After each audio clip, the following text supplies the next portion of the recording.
हाँ जी दोस्तों, ਤੁਹਾਡਾ ਸਵਾਗਤ ਹੈ YouTube ਚੈਨਲ ਤੇ ਨਵੇਂ ਸਬਸਕ੍ਰਾਈਬ ਜ਼ਰੂਰ ਕਰ ਲਿਓ, ਵੀਡੀਓ ਲਾਈਕ ਕਰ ਦਿਆ ਕਰੋ, ਸ਼ੇਅਰ ਕਰ ਦਿਆ ਕਰੋ। ਅੱਜ ਜਿਹੜੀ ਲਿਸਨਿੰਗ ਹੈ ਇਹਦੇ ਵਿੱਚ 1 to 10 ਤੱਕ ਜਿਹੜੇ ਕੁਐਸਚਨਸ ਆ ਇਹ ਬਲੈਂਕਸ ਆ, ਇਹਨਾਂ ਦੇ ਆਨਸਰ ਓਨਲੀ 1 ਵਰਡ ਨੰਬਰ ਦੇਣੇ ਆ। ਨੈਕਸਟ 11 ਤੋਂ ਲੈ ਕੇ 14 ਤੱਕ ਜਿਹੜੇ ਕੁਐਸਚਨਸ ਆ ਇਹ MCQ ਆ। ਨੈਕਸਟ 5 ਤੋਂ ਲੈ ਕੇ 20 ਤੱਕ ਬਲੈਂਕਸ ਆ ਤੇ ਇਹਨਾਂ ਦੇ ਆਨਸਰ ਓਨਲੀ 1 ਵਰਡ ਨੰਬਰ ਦੇਣੇ ਆ। ਨੈਕਸਟ 21 ਤੋਂ ਲੈ ਕੇ 30 ਤੱਕ ਜਿਹੜੇ ਕੁਐਸਚਨ ਹੈ ਮੈਥ ਦੀ ਇਨਫੋਰਮੇਸ਼ਨ ਟਾਈਪ ਆ। ਅਤੇ ਨੈਕਸਟ 27 ਤੋਂ ਲੈ ਕੇ 28 MCQ ਹੈ ਅਤੇ 29 ਐਂਡ 30 ਇਹਦੇ ਵਿੱਚ A ਤੋਂ ਲੈ ਕੇ E ਤੱਕ ਆਪਸ਼ਨ ਦਿੱਤੀਆਂ ਹੋਈਆਂ। ਇਹਨਾਂ ਵਿੱਚੋਂ 2 ਆਪਸ਼ਨ ਜਿਹੜੀਆਂ ਚੂਜ਼ ਕਰਨੀਆਂ। ਅਤੇ ਚੈਨਲ 'ਤੇ ਨਵੇਂ ਸਬਸਕ੍ਰਾਈਬ ਜ਼ਰੂਰ ਕਰ ਲਿਓ, ਵੀਡੀਓ ਲਾਈਕ ਕਰ ਦਿਆ ਕਰੋ, ਸ਼ੇਅਰ ਕਰ ਦਿਆ ਕਰੋ।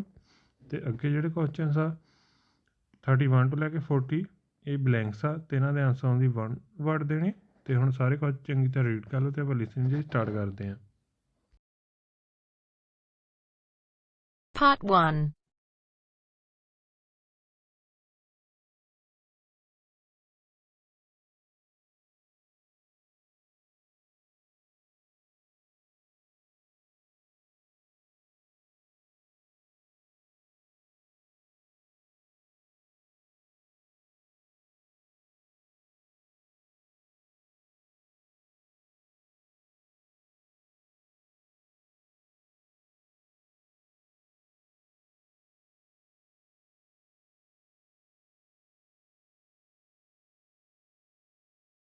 This is the IELTS listening test. You will hear a number of different recordings and you will have to answer questions on what you hear. There will be time for you to read the instructions and questions and you will have a chance to check your work. All the recordings will be played once only. The test is in 4 parts. At the end of the test, you will be given 10 minutes to transfer your answers to the answer sheet. Now turn to Part 1.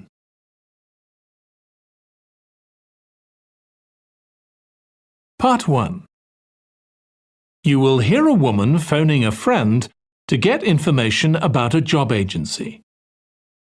First, you have some time to look at questions 1 to 5.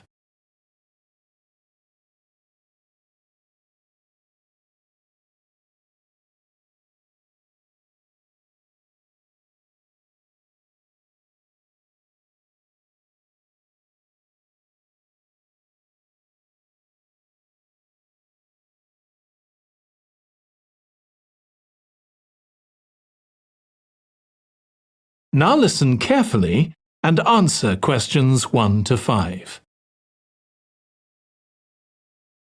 Hello, William. This is Amber. You said to phone if I wanted to get more information about the job agency you mentioned. Is now a good time? Hi, Amber. Yes, fine. So the agency I was talking about is called Bankside. They're based in Docklands. I can tell you the address now. 497 East Side. OK, thanks. So is there anyone in particular I should speak to there? The agent I always deal with is called Becky Jameson. Let me write that down. Becky... Jameson. Jameson.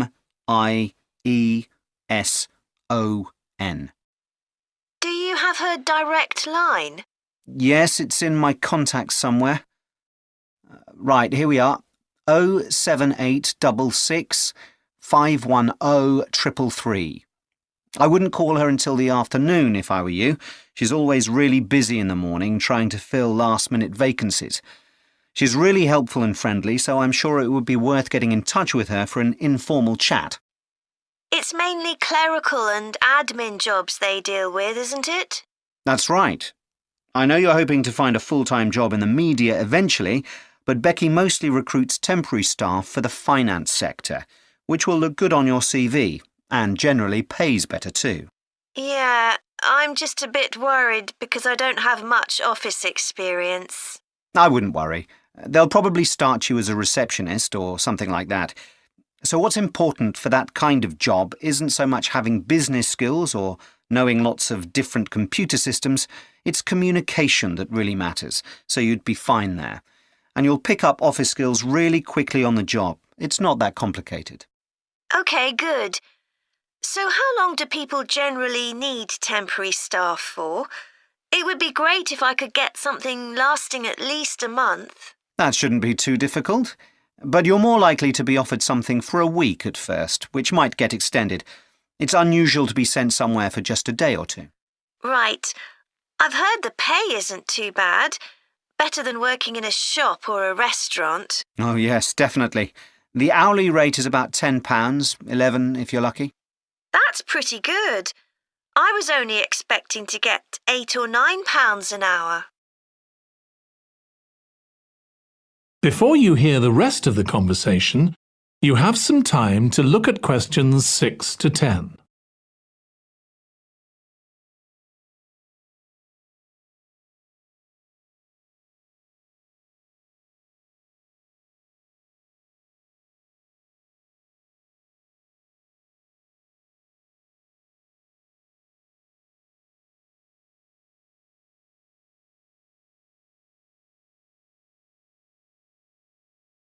Now listen and answer questions 6 to 10. Do you want me to tell you anything about the registration process? Yes, please. I know you have to have an interview. The interview usually takes about an hour, and you should arrange that about a week in advance. I suppose I should dress smartly if it's for office work. I can probably borrow a suit from Mum. Good idea. It's better to look too smart than too casual. Will I need to bring copies of my exam certificates or anything like that? No, they don't need to see those, I don't think. What about my passport? Oh yes, they will ask to see that. OK. I wouldn't get stressed about the interview, though. It's just a chance for them to build a relationship with you, so they can try and match you to a job which you'll like. So there are questions about personality that they always ask candidates, fairly basic ones, and they probably won't ask anything too difficult, like what your plans are for the future. Hope not. Anyway, there are lots of benefits to using an agency. For example, the interview will be useful because they'll give you feedback on your performance so you can improve next time. And they'll have access to jobs which aren't advertised. Exactly.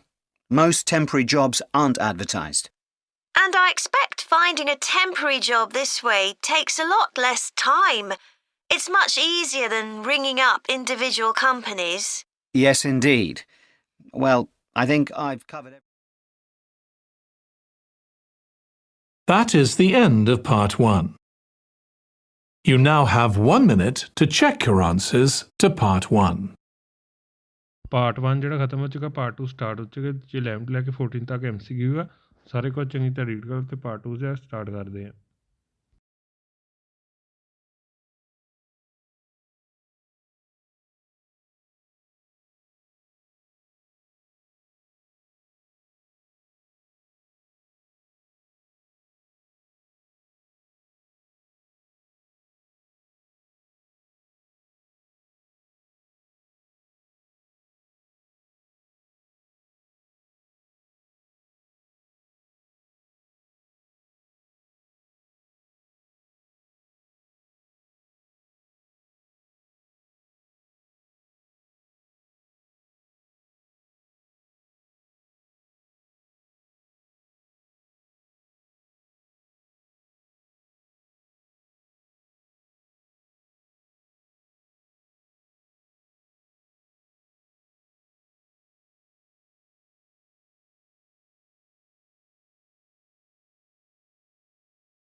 Part 2. You will hear a woman giving a presentation about a holiday on an island in Britain that her company organises. First, you have some time to look at questions 11 to 14.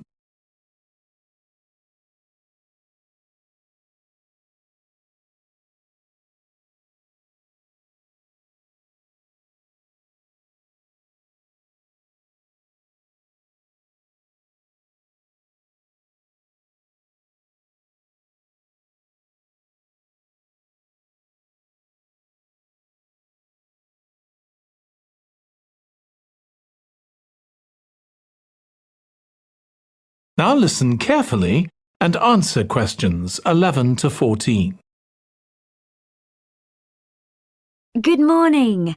My name's Erica Matthews, and I'm the owner of Matthews Island Holidays, a company set up by my parents. Thank you for coming to this presentation, in which I hope to interest you in what we have to offer. We're a small family-run company, and we believe in the importance of the personal touch. So we don't aim to compete with other companies on the number of customers. What we do is build on our many years' experience, more than almost any other rail holiday company, to ensure we provide perfect holidays in a small number of destinations, which we've got to know extremely well. I'll start with our 6-day Isle of Man holiday. This is a fascinating island in the Irish Sea, with Wales to the south, England to the east, Scotland to the north, and Northern Ireland to the west. Our holiday starts in Heysham, where your tour manager will meet you. Then you'll travel by ferry to the Isle of Man. Some people prefer to fly from Luton instead, and another popular option is to go by train to Liverpool and take a ferry from there. You have 5 nights in the hotel, and the price covers 5 breakfasts and dinners, and lunch on the 3 days when there are organised trips. Day 4 is free, and most people have lunch in a cafe or restaurant in Douglas. The price of the holiday includes the ferry to the Isle of Man, all travel on the island, the hotel, and the meals I've mentioned. Incidentally, we try to make booking our holidays as simple and fair as possible, so unlike with many companies, the price is the same whether you book 6 months in advance or at the last minute, and there's no supplement for single rooms in hotels. If you make a booking, then need to change the start date, for example because of illness, you're welcome to change to an alternative date or a different tour for a small administrative fee. Before you hear the rest of the talk, you have some time to look at questions 15 to 20.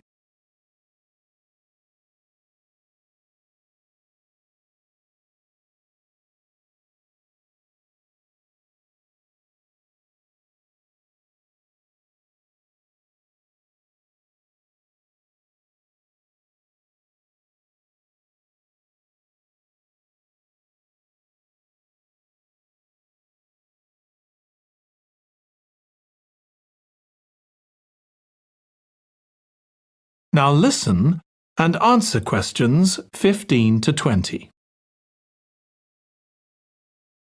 Okay, so what does the holiday consist of?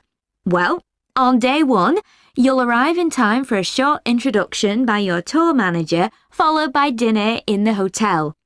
The dining room looks out at the river, close to where it flows into the harbour, and there's usually plenty of activity going on. On day 2, you'll take the coach to the small town of Peel, on the way calling in at the Tynwald exhibition. The Isle of Man isn't part of the United Kingdom, and it has its own parliament called Tynwald. It's claimed that this is the world's oldest parliament that's still functioning, and that it dates back to 979.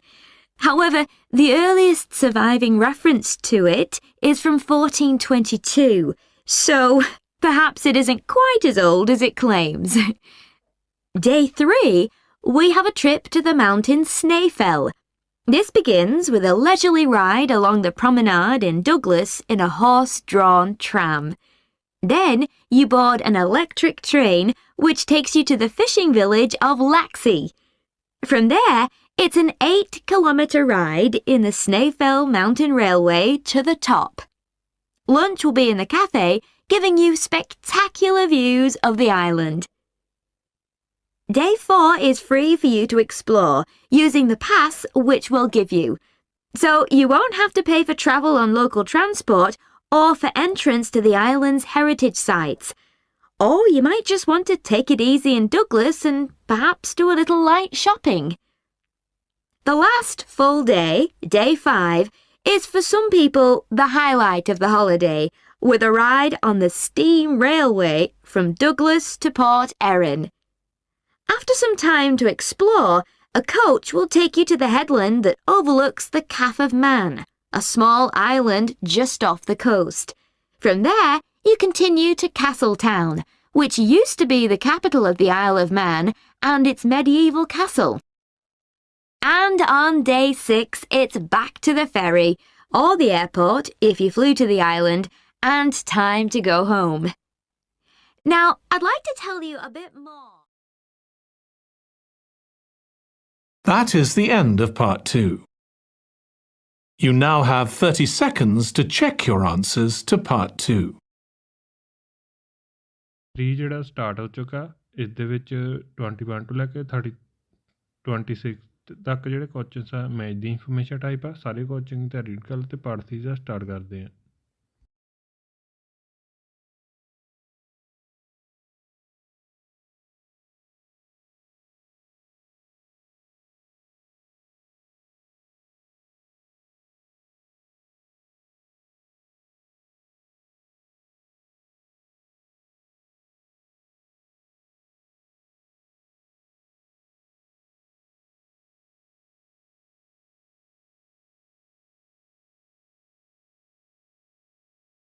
Part 3. You will hear 2 psychology students discussing the effects of the order in which the children in a family are born.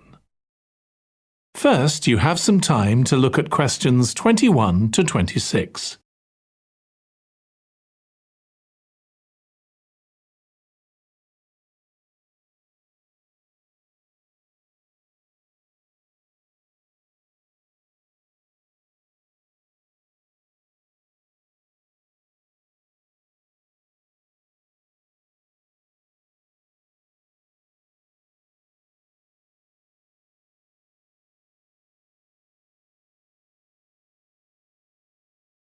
Now listen carefully and answer questions 21 to 26.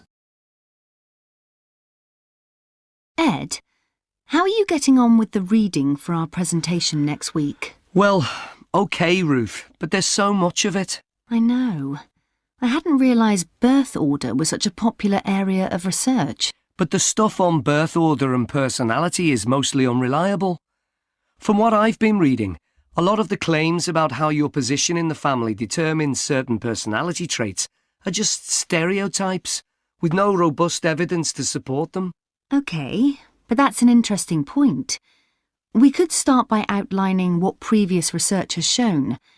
There are studies going back over 100 years. Yeah, so we could just run through some of the typical traits. Like the consensus seems to be that oldest children are generally less well-adjusted, because they never get over the arrival of a younger sibling. Right, but on a positive note, some studies claim that they were thought to be good at nurturing. Certainly in the past, when people had large families, they would have been expected to look after the younger ones. There isn't such a clear picture for middle children, but one trait that a lot of the studies mention is that they are easier to get on with than older or younger siblings. Generally eager to please and helpful. Although that's certainly not accurate as far as my family goes. My middle brother was a nightmare, always causing fights and envious of whatever I had. As I said, none of this seems to relate to my own experience. I'm the youngest in my family, and I don't recognise myself in any of the studies I've read about. I'm supposed to have been a sociable and confident child who made friends easily, but I was actually terribly shy. Really? That's funny. There have been hundreds of studies on twins, but mostly about nurture versus nature. There was one on personality which said that a twin is likely to be quite shy in social situations because they always have their twin around to depend on for support. My cousins were like that when they were small. They were only interested in each other and found it hard to engage with other kids. They're fine now, though. Only children have had a really bad press. A lot of studies have branded them as loners who think the world revolves around them because they've never had to fight for their parents' attention. That does seem a bit harsh. One category I hadn't considered before was children with much older siblings, A couple of studies mentioned that these children grow up more quickly and are expected to do basic things for themselves, like getting dressed. I can see how that might be true, although I expect they're sometimes the exact opposite, playing the baby role and clamouring for special treatment. Before you hear the rest of the discussion, you have some time to look at questions 27 to 30.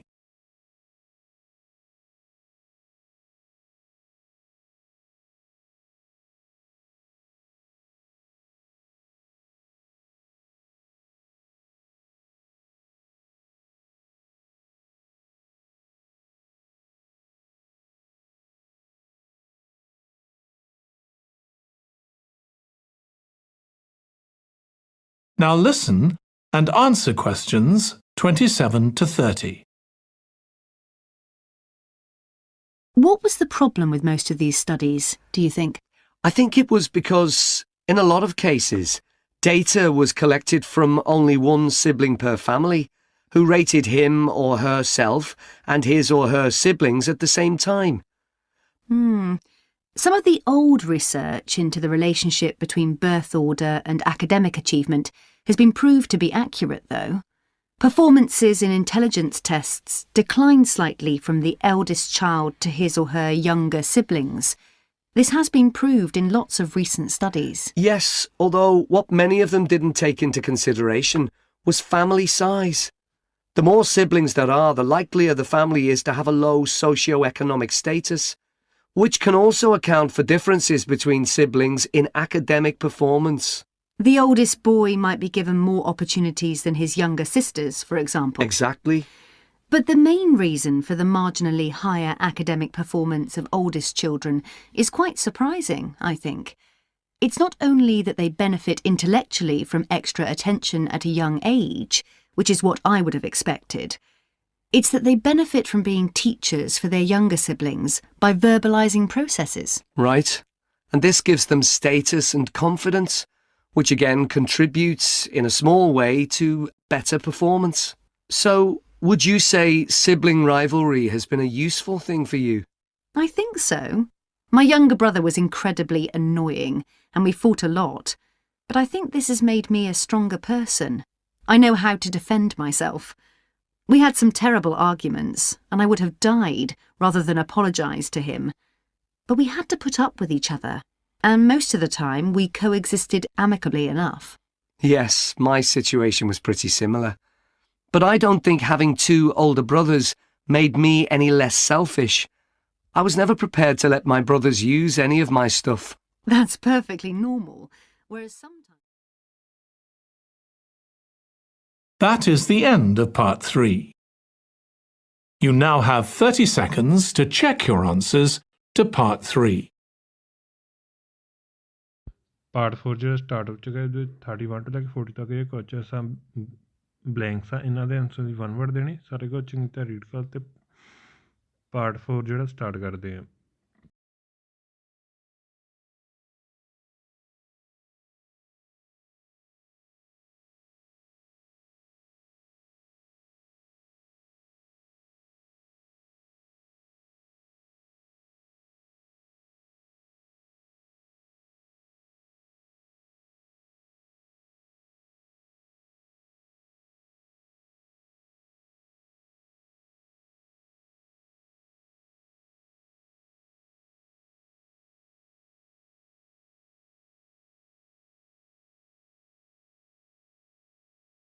Part 4. You will hear a student giving a presentation about a type of tree known as the eucalyptus, which is common in Australia. First, you have some time to look at questions 31 to 40.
Now listen carefully and answer questions 31 to 40.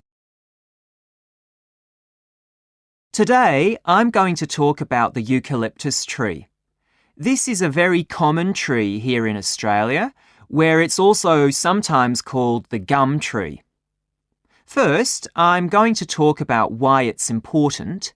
Then I'm going to describe some problems it faces at present. Right, well, the eucalyptus tree is an important tree for lots of reasons. For example, it gives shelter to creatures like birds and bats, and these and other species also depend on it for food, particularly the nectar from its flowers. So it supports biodiversity. It's useful to us humans too, because we can kill germs with a disinfectant made from oil extracted from eucalyptus leaves. The eucalyptus grows all over Australia, and the trees can live for up to 400 years. So it's alarming that all across the country, numbers of eucalyptus are falling because the trees are dying off prematurely. So what are the reasons for this? One possible reason is disease. As far back as the 1970s, the trees started getting a disease called Mundula yellows. The tree's leaves would gradually turn yellow, then the tree would die.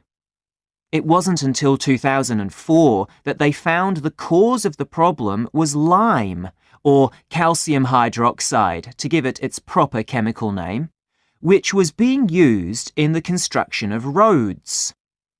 The lime was being washed away into the ground and affecting the roots of the eucalyptus trees nearby. What it was doing was preventing the trees from sucking up the iron they needed for healthy growth. When this was injected back into the affected trees, they immediately recovered. But this problem only affected a relatively small number of trees. By 2000, huge numbers of eucalyptus were dying along Australia's east coast of a disease known as bell miner-associated dieback. The bell miner is a bird, and the disease seems to be common where there are high populations of bell miners. Again, it's the leaves of the trees that are affected. What happens is that insects settle on the leaves and eat their way round them, destroying them as they go, and at the same time they secrete a solution which has sugar in it. The bell miner birds really like this solution, and in order to get as much as possible, they keep away other creatures that might try to get it. So these birds and insects flourish at the expense of other species, and eventually so much damage is done to the leaves that the tree dies.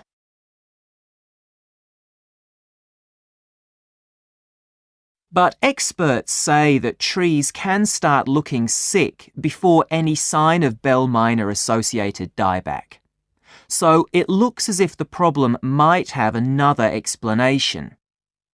One possibility is that it's to do with the huge bushfires that we have in Australia. A theory proposed over 40 years ago by ecologist William Jackson is that the frequency of bushfires in a particular region affects the type of vegetation that grows there. If there are very frequent bushfires in a region, this encourages grass to grow afterwards, while if the bushfires are rather less frequent, this results in the growth of eucalyptus forests. So why is this? Why do fairly frequent bushfires actually support the growth of eucalyptus? Well, one reason is that the fire stops the growth of other species which would consume water needed by eucalyptus trees. And there's another reason. If these other quick-growing species of bushes and plants are allowed to proliferate, they harm the eucalyptus in another way by affecting the composition of the soil and removing nutrients from it. So some bushfires are actually essential for the eucalyptus to survive as long as they are not too frequent. In fact, there's evidence that Australia's Indigenous people practiced regular burning of bushland for thousands of years before the arrival of the Europeans. But since Europeans arrived on the continent, the number of bushfires has been strictly controlled. Now, scientists believe that this reduced frequency of bushfires to low levels has led to what's known as dry rainforest, which seems an odd name as usually we associate tropical rainforest with wet conditions. And what's special about this type of rainforest? Well, unlike tropical rainforest, which is a rich ecosystem, this type of ecosystem is usually a simple one. It has very thick, dense vegetation, but not much variety of species. The vegetation provides lots of shade, so one species that does find it ideal is the bell myna bird, which builds its nests in the undergrowth there. But again, that's not helpful for the eucalyptus tree. That is the end of part 4. You now have 1 minute to check your answers to part 4.